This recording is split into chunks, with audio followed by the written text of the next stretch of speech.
Welcome to Roundtail Radio. Through our conversations, we discover the holy and the ordinary, for moments of grace and peace, and redefine what we're talking about when we talk about faith. Hey, Ed. How you doing, Leslie? I'm making it happen. I'm here. We're doing fine.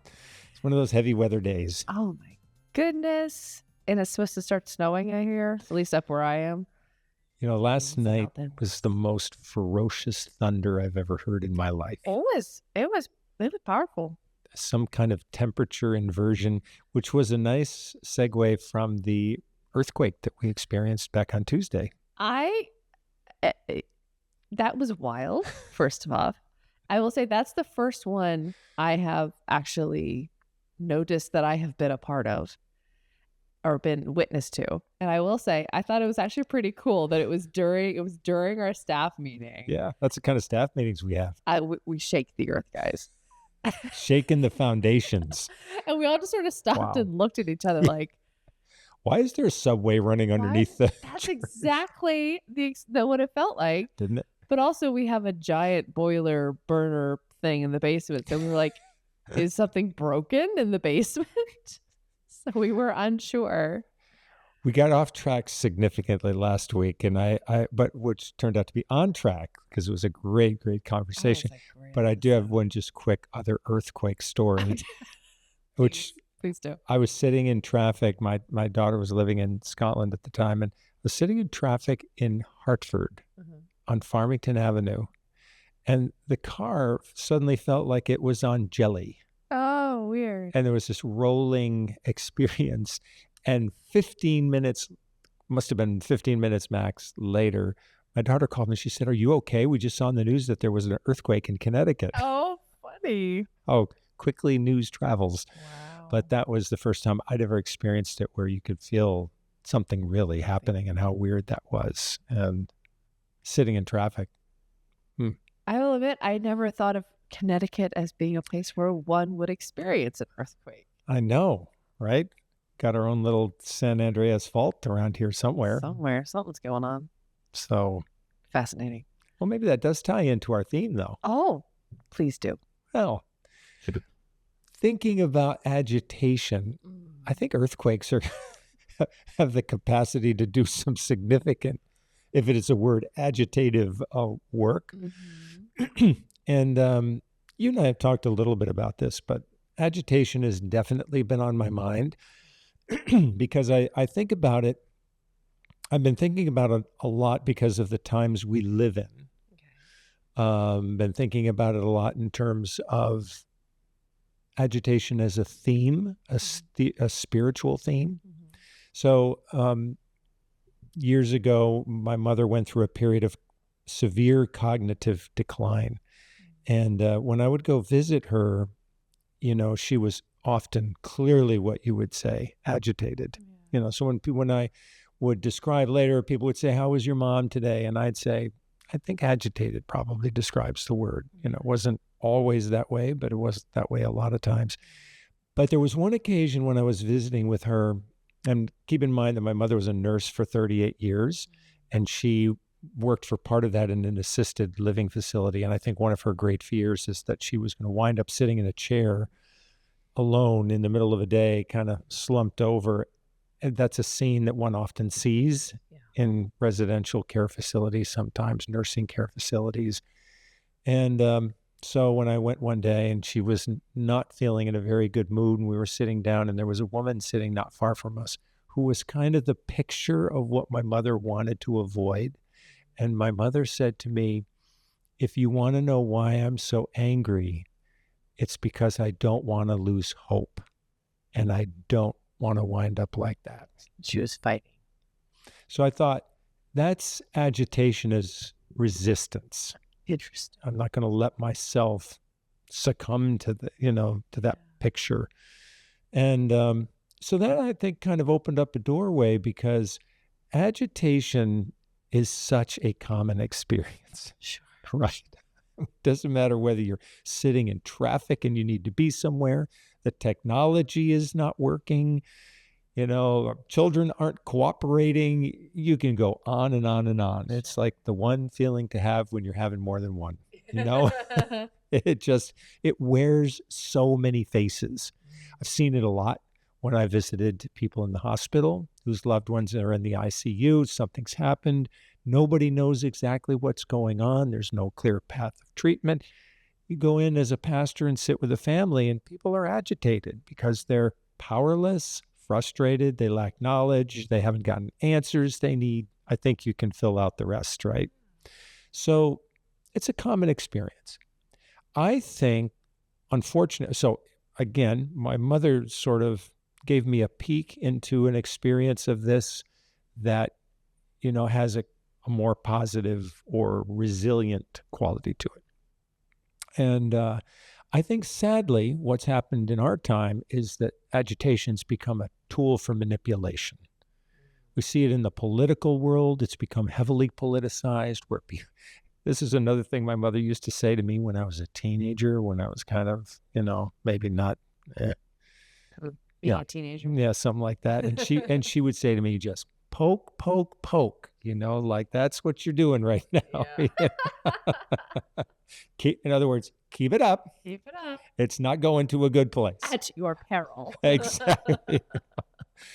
And I think this is what politicians have become very good at. It's just like poke, poke, poke, and throw the opposition off balance, throw citizens off balance. And in an environment like that, nothing feels safe, secure, or stable. Sure. In other words, I think in our time, my theory, we're witnessing the weaponization of agitation. And that's very unfortunate because, again, personal experience bears out that it can be a positive thing, right? And in fact, in the world of community organizing, which is something that's been taking place in American cities for a long, long time, rural areas too, but community organizers are trained to agitate. Interesting. They're trying to get people, to find the places where people are ruffled up, where they're not content with things, where they feel a gap between the world as it is and the world as they want it to be. And sometimes agitation is the thing that gets you going to bring those two worlds together, to get the world as it is towards that world as it can be. That's a good thing. That's agitation in the service of the common good. Yeah. You're trying to mobilize people. You're not trying to keep people agitated. You're just trying to use it to get them over the hump. So all of this made me think about the story of Jesus entering Jerusalem, which turns out for most of the gospel stories to be at the beginning of the last week of his life. Okay. And as he gathers with his disciples, or maybe they gather and they drag him into the parade, as they're approaching Jerusalem, this is Luke's version of the story. Jesus is getting closer and closer to the city gates. The disciples start to cry out. Other people in the crowd are crying out, "Blessed is the King who comes in the name of the Lord," because there's already a king whose name is Caesar. Now they're mentioning another king. "Peace in heaven and glory in the highest." Some of the Pharisees in the crowd said to Jesus, "Teacher, rebuke your disciples." "I tell you," he replied, "if they keep quiet, the stones will cry out." So Jesus is allowing all of that to happen because he's going to ruffle feathers. He's been doing that his whole life. And the disciples encourage it. The Pharisees are concerned probably about keeping the peace, so you don't get a Roman garrison coming into the picture and squashing everybody. But of course, Jesus only continues this theme of agitative work as he goes through the last week of his life in different ways. So anyway, that's a very long prelude. But I've been thinking about this a lot because I wouldn't want us to lose this feeling of an agitation that's a healthy part of human growth. And maybe it's a very important part of spiritual growth. I think if you were to ask most people what they mean by spiritual life, they'd say, "Oh, it's more peace." Okay, peace, good thing. We want more peace in the world. Sometimes getting to the peace requires us to go by way of a difficult route. a more agitated root? My brain is in 5 different places right now because there's so much there that we can explore. I'm thinking first about kind of the levels of agitating others. Mm-hmm. So I'm thinking about, so I'm talking about the community organizers and how one can, stir up energy and stir them up. And that feels like at a reasonable level. And then there's like the phrase, like it whipped the crowd into a frenzy. Right. And that is also like the more extreme, like literally, like ironically, the same motion in terms of like baking. Yes, exactly. Are we stirring or are we whipping here? Right. Good point. I think those are, I had that in my brain. I thought that was interesting. Good image. And I think too that, you were talking about sort of the weaponization, which is hard to say, of agitation. And I was thinking about how, like you were saying, versus peace. And I think it's tempting, I'm going to say this carefully. I think it's tempting to want to preserve personal peace, but it's also hard. It's just like balance, right? Because you want to have a sense of personal peace, but when there's things outside in the world that feel wrong, Mm-hmm. it's like that balance of like, you are going to be, to me at least, I'm going to be agitated by those other things, but I also want to have some sense of personal peace. And so where do you find like your balance of like doing something, saying something, being agitated into action, and also like make your family life peaceful? Mm-hmm. Yeah. Are you asking that question? Sure. I'm always asking that question. If you can answer that today, we'll have done big work here. No pressure. No pressure. Well, I think we have to say, my thought about what we call a spiritual life is that we've got to start thinking about that life as needing to have room for agitation. That's a big step right there. Okay. And that there may be a season of life where we're not going to really experience very much personal peace. That because of the need, the thing going on in the world, the thing going on next door, whatever it is, that for the time being, that demand is going to be so all-consuming that whatever it is that we're imagining as personal peace, which is probably a little separation or distance from conflict, it might have to be set aside for a time. And I think that, my guess is that as churches, we're not very good at saying that. We want to get people too quickly into a place of distance, right? And I would say that when the need's running high, and there's almost always some form of need, that we have to think about what our engagement can look like first. And then I think that in some ways we hope that the peace will take care of itself as we move forward. I think living in an agitated state all the time is pretty much impossible and not desirable. Okay. And in fact, if you look at just the life of Jesus himself, there's a kind of a rhythmic pattern to it. He's not always in it.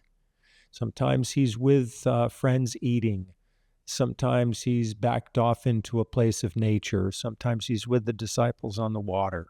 It's not all about being in the face of crisis all the time. So I think there's a very important lesson in all of that. And there are plenty of stories, even in the most outraged of the biblical prophets, where they too have gone back. They've withdrawn would be the word that I would use. Mm-hmm. So I think there definitely has to be a rhythm. Otherwise, we'll burn out. Yeah. And we see plenty of burned out prophets, burned out community organizers, all of that. So if we're going to be in it for the long haul, we have to attend to that question of peace. And if peace is not part of what we're experiencing, we need to ask why that's so. I think that God's intention for people is to be engaged and also to know a measure of repose that's nourishing, right? The joys of life. But again, I think we tend to be overweighted on the side of getting to the solace and the comfort. Sometimes you really need to sit through the thing that's disturbing in order to find out why that's so. So I'd like to say that we need to keep these things in constant conversation. And I I don't think about peace as a goal anymore. Okay. I think about it as one part of the rhythm. Hmm. And therefore, hey, this feels peaceful right now. I'm sure glad. I know that something else may come up tomorrow. That was a nice 20 minutes. Yeah, exactly. And I do think if it's more rhythmic like that, it's more honest to say that. I was thinking during the COVID, I couldn't stop thinking about, parents or single parents living in those high rises when you're taking the train down to Manhattan, those vast buildings by the river. And, what if you're up in the 23rd floor of one of those buildings with 3 children and you really can't get out? Where in the world do you find peace in something like that? It's probably going to be in very small increments. Bedtime. Yeah. Why is it bedtime at 3 p.m., Mom? It just is. It just is. Yep. So I think that the good news of agitation is that we may not experience, let's say, peace as distance from conflict, but we experience purpose. And when we're working on a project or in a goal that is agitating us, it's actually worked its way into our lives and it's kind of pushing from the inside out to get us involved. Yeah. Once we get involved, there can be a lot of purpose and pleasure experienced in that. Sure. A lot of satisfaction. And I think that brings its own measure of reward. Yeah. So I think that it's not like agitation isn't an experience of peace. Mm-hmm. And in fact, I think maybe that's what Jesus was saying or meaning when he said, I give you a peace that passes all understanding, because it's a different quality. And I have a little example of agitation that I think sort of captures these different feelings. I may have mentioned this in one of our other podcasts. Yeah. One of the great movies of all time, here it comes, is called Amazing Grace and Chuck. I mean, this is one of the greats, okay? I know it's been under the radar for a lot of people. Sure. But there it is. There it is. To my list. And this movie, I think, was made in the 80s. With a name like that, you don't say. It's a shocker, okay? It's a shocker. But stay with me. Stay with me here. I'm here. I got my watch. Let's see. And basically, it's the story of this boy, here, wait for it, whose name is Chuck, who lives out in the Midwest somewhere, and his school takes him on a trip. He's a baseball player, loves Little League Baseball, loves it. And he's the star pitcher on the team, and he decides that, or his class school takes him to one of these areas where there are nuclear missiles in these silos underground, which there had been across the Midwest. And he becomes incredibly concerned about this, agitated, because he knows those missiles are directed overseas, and which means it's likely that somebody's missiles over there maybe are directed back at us. They're concerned. So he starts asking all these questions, and this one man just says, don't ask so many questions. We're just out here on a school trip. Right. Yeah, right. So he doesn't let it go. And he decides to boycott his involvement in baseball. He said, I'm not going to play baseball again until that situation is resolved. Of course, his teammates hate him. Right. His parents are completely befuddled. But it becomes a little news story. And there is a professional basketball player, Amazing Grace, who hears the story, and he goes out to meet Chuck. And they develop a friendship, and they become agitated together. And a handful of other professional athletes also read this story, and they stop playing their sport. They boycott their sport, and they decide that they are going to all be together, and they encourage all of these other people across the country to do the same thing. And it just becomes this giant movement. I won't spoil the end of the story. So to me, that was an example of one person agitating and using something that was very, very basic. I'm just not going to do this thing I enjoy anymore. And then a little later in the film, Chuck stops doing something else, which is also a very basic thing. And that also captures people's attention. And eventually there's movement. And I think when people feel that they're powerless, they're agitated but powerless, the thing to do is to ask the question, well, what is the one thing that I do have power over? And what could the agitation lead me to do in that regard? Could be a very simple thing. It may not attract nationwide attention and get on the local news, but it could make a difference within the life of a family or a neighborhood, which is often what community organizers are after. Let's start with a neighborhood. We'll build out from there. So there's a lot of really amazing creative energy that can come out of this initial experience of agitation. And I think, again, it's kind of like a rocket. After a while, agitation drops off. Yeah, it's helped the rocket to kind of launch its way out there. Treatment. You know? And hopefully the whole thing travels to a good place, right? But I wish, my wish is that in congregations, houses of worship, varied faiths, we would spend more time asking ourselves, what's really agitating us right now? And it could be something very simple. Okay. You know, I've had, someone told me a story once about an urban church that, where a community organizer asked that question. What he was hoping was that they were going to say, you know, we hate the injustice that's going on down here or the way the school is. Instead, they said, it's the stop. We need a stop sign out in front of our church. Oh. It's dangerous out there. Yeah. Well, about 300 people gathered one night when the local politician for that district came through and said, we demand a stop sign out there. Yeah. Got it. Yeah. And then moved on to something else. Mm-hmm. That's what I wish congregations would discover that power. But again, they had to find the thing they were genuinely agitated about in order to go to the next level. I know a thing in like marketing is finding the pain point. Oh, that sounds like it's right on the money. Yeah. Yeah. Speaking to the things that are, Mm-hmm. you know, that's it. Sometimes, you know, there's ideas of speaking to their hopes and desires, and dreams and aspirations, and also pain points. Yep. And it seems like that, from what I have learned, is fairly effective. So it's interesting, right? Because we know how to weaponize it. We know how to market it. We haven't figured out quite as well how to mobilize it. Huh? And I think that's the great spiritual question right now, at this particular time, how we can do that for ourselves and our loved ones, our houses of worship, and our world. We'll leave it there. Thank you, Ed. Thank you. Thank you all so much for listening. Round Hill Radio is brought to you by the friends and members of Round Hill Community Church. For more information, please visit roundhillradio.org.